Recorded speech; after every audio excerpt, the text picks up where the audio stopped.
Mitos atau fakta, menggoyangkan motor saat isi bensin bikin pengisian lebih maksimal.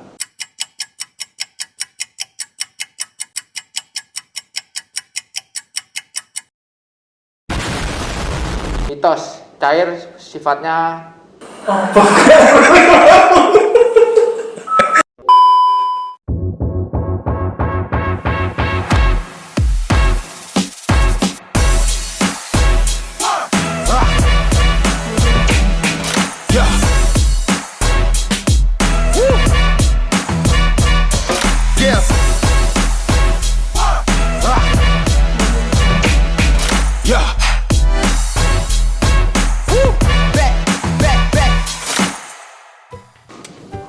Kenalan dulu. saya Gaya Priyo Pambudi, bagian PSA di PT Fuboru Indonesia. Perkenalkan, nama saya Ahmad Arif Rahman, saya usia 31 tahun, saya bagian analisa biaya. Nama saya Indrawati, dipanggilnya Iin, bagian admin piutang di PT Fuboru Indonesia. Halo, nama saya Reza, saya bagian personalia di PT Fuboru Indonesia ini. Perkenalkan, nama saya Ali Budianto. Saya di sini sebagai karyawan staf bagian audit. Oke, nama saya Agung Wahyudi, biasa dipanggil Yudi. Tapi di sini sudah dapat julukan yang unik, Pak Rete. Namanya Pak Rete. Sini bagian kepala rumah tangga, Pak.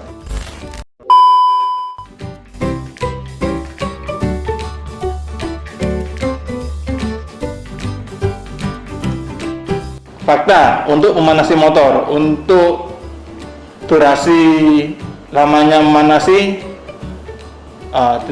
menurut saya tidak selama 10 menit.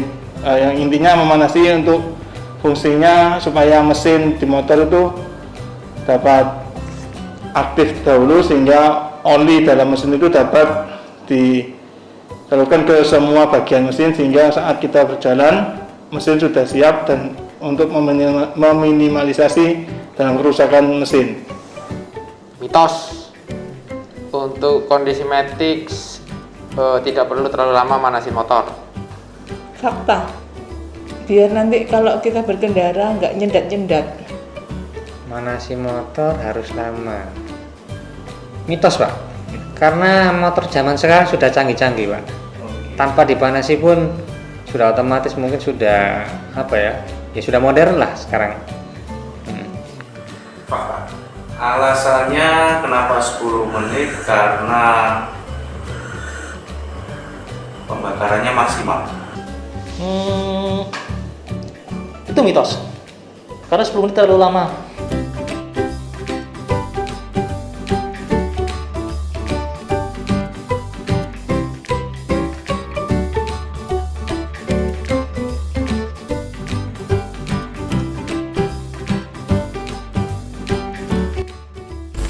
Saya di sini sebagai teknis, bahwa banyak sekali pertanyaan-pertanyaan yang beredar di teman-teman yang di dunia otomotif, tentang pertanyaan-pertanyaan kecil yang banyak berada di masyarakat, dan sebenarnya kita tuh belum tahu bahwa itu benar atau salah. Yang pertama yaitu mitos atau fakta bahwa memanaskan motor itu harus minimal 10 menit. Oke. Dari sisi teknis, bahwa memanaskan sebuah kendaraan atau sepeda motor ya, itu memang tidak perlu terlalu lama.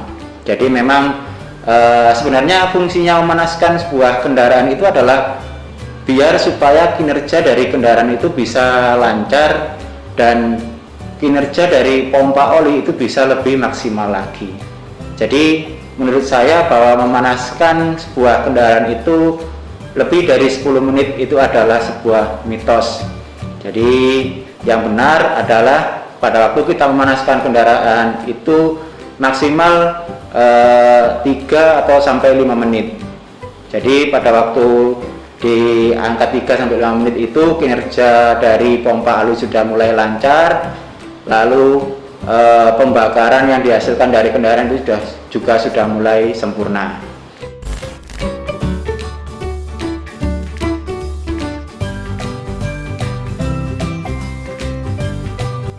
Motor baru tidak boleh dibuat ngebut. Eh,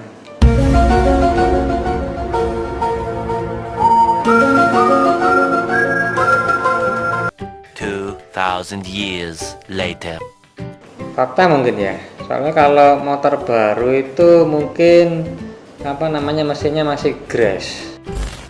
Mitos, alasannya kalau baru itu kan kita mesinnya baru Ryan, jadi jangan ngebut, nanti langsung bisa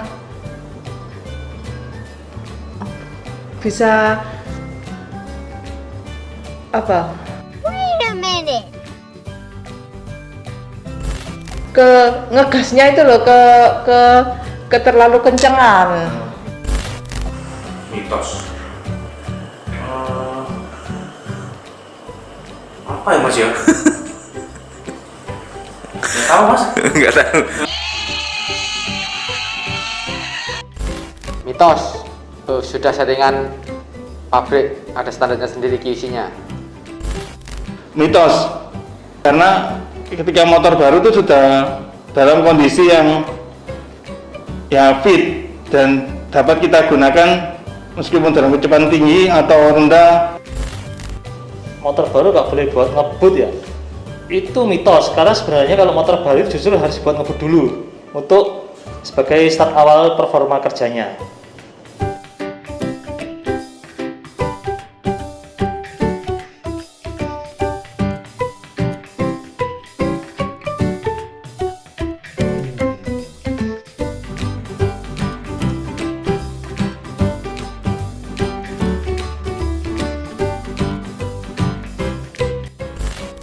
Saya akan melanjutkan dari pertanyaan teman-teman yang kedua, yaitu mitos atau fakta motor baru tidak boleh dibuat ngebut.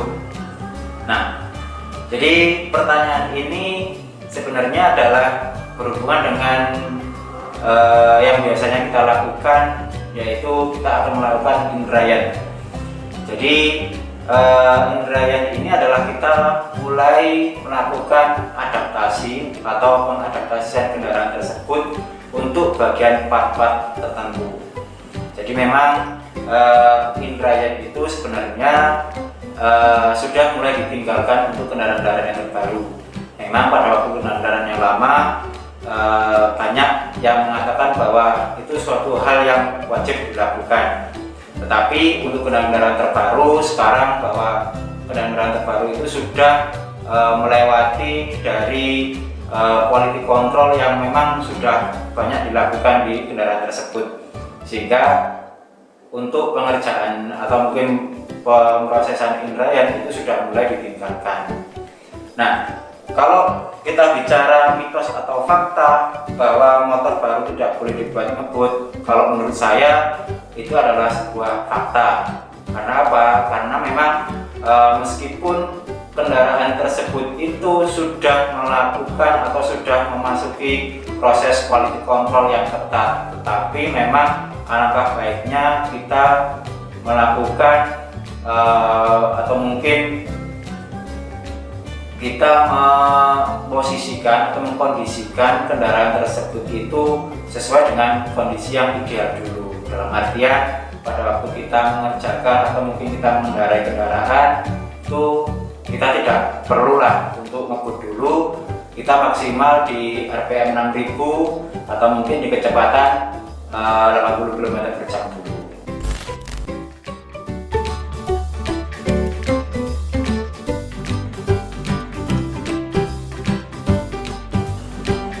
Mitos, tergantung penggunaan. Kalau motor kopling lebih boros dari motor matic itu mitos. Karena faktanya justru motor matic lebih boros daripada motor kopling dengan syarat cc-nya sama loh ya, kapasitas mesin. Fakta. Karena Paniklah masak. karena Di dinding dia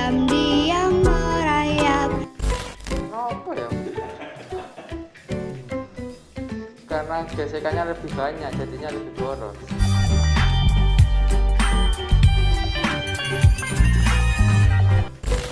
Fakta. Soalnya kalau kita metik itu kan nggak pakai ada rantainya fan belt, jadi langsung Pak ditancap langsung gasnya gasnya langsung jadi kan nanti terlalu banyak boros di bensinnya. Mitos. Pengalaman saya tidak. Mitos. Saya rasa kopling itu lebih irit daripada matic.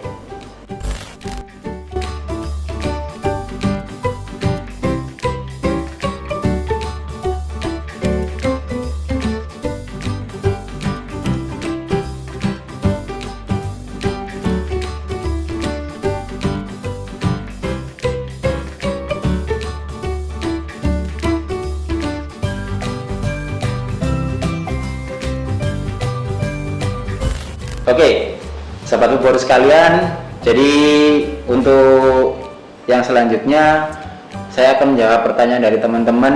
Untuk yang di nomor 3, pertanyaannya yaitu mitos atau fakta bahwa motor kopling lebih boros dari motor matic.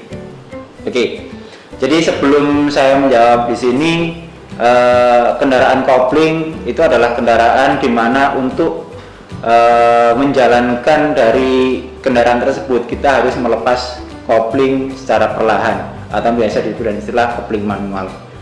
Tapi kalau untuk yang kendaraan matic itu kita harus tidak perlu lagi perpindahan gigi ataupun kita harus melepaskan kopling. Jadi memang kalau ada pertanyaan mitos atau fakta bahwa motor kopling itu lebih boros dari motor matic, yaitu jawabannya adalah mitos. Karena apa?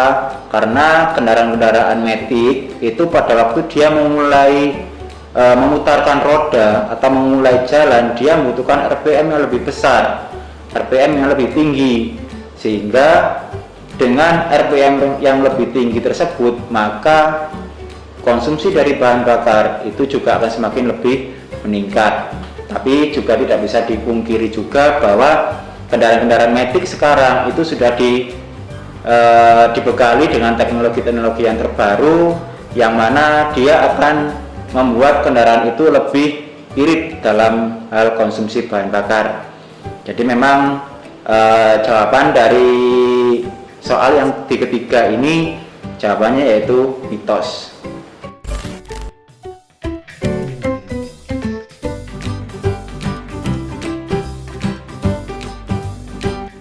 Fakta, alasannya mesin kan malam hari kan berhenti.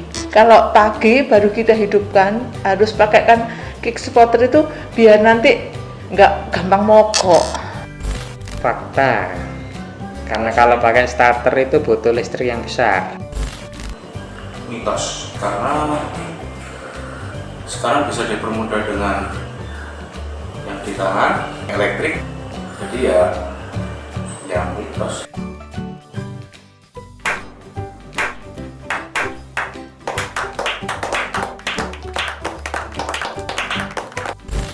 Mitos. Sepengetahuan saya menggunakan kickstarter atau double starter itu tidak pengaruh dalam pemakaian double starter, tidak berpengaruh dalam kalau dibilang pakai kickstarter supaya double starternya lebih awet atau akinya lebih awet, itu mitos menurut saya. Mitos. Soalnya kalau saya menghidupkan motor nggak pernah pakai kickstarter. Mitos. Settingan motor sudah ada kisinya.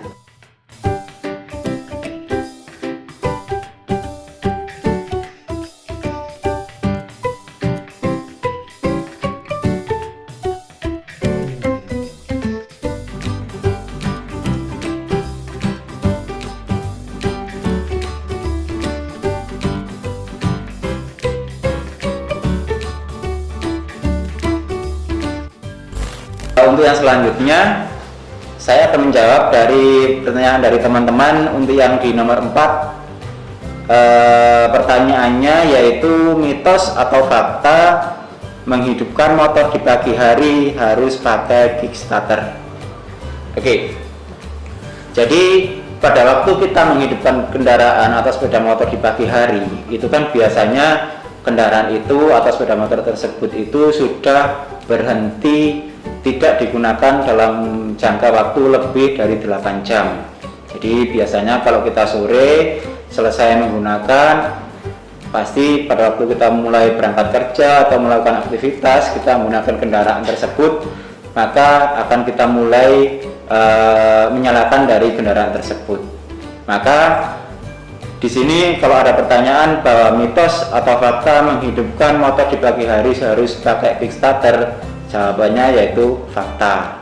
Supaya pada waktu kita pakai kickstarter itu kinerja baterai itu tidak terlalu berat pada waktu di pagi hari. Karena kalau kita sering menggunakan otomatis starter di pagi hari, maka lama-kelamaan baterai itu akan mengalami kerusakan.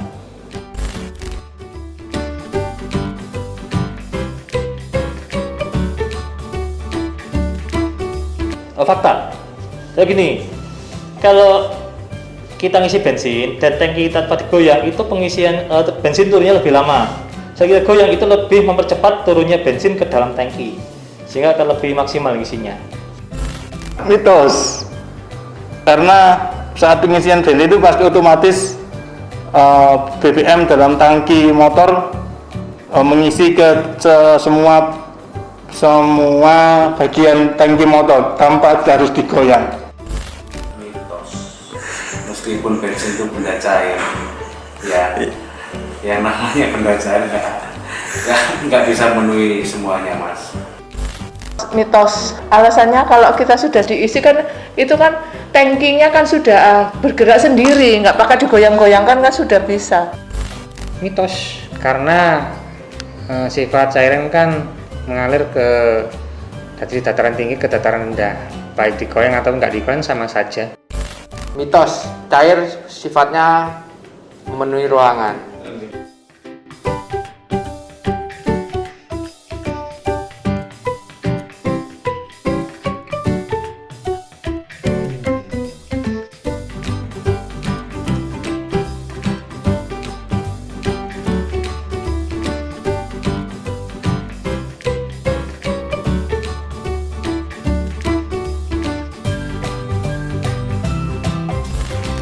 Mitos atau fakta menggoyangkan motor saat isi bensin atau bahan bakar akan membuat pengisian lebih maksimal.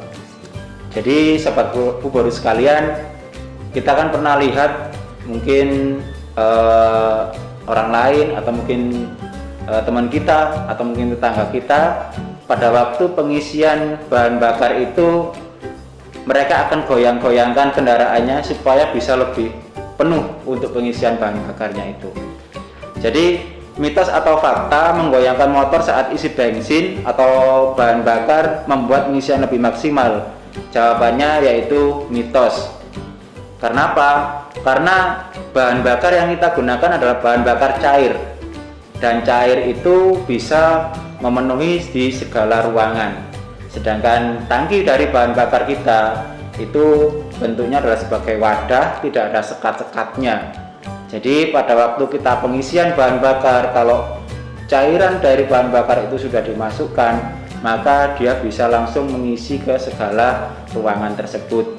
Oke, itu adalah jawaban dari pertanyaan-pertanyaan yang dari teman-teman sekalian untuk pertanyaan-pertanyaan otomotif. Jadi sampai jumpa lagi di lain kesempatan. Jangan lupa klik like, komen, dan share ke teman-teman kalian. Plus jangan lupa juga klik subscribe dan tombol loncengnya supaya tidak ketinggalan update terbaru tentang video-video otomotif dari channel PT Buboru Indonesia. Terima kasih.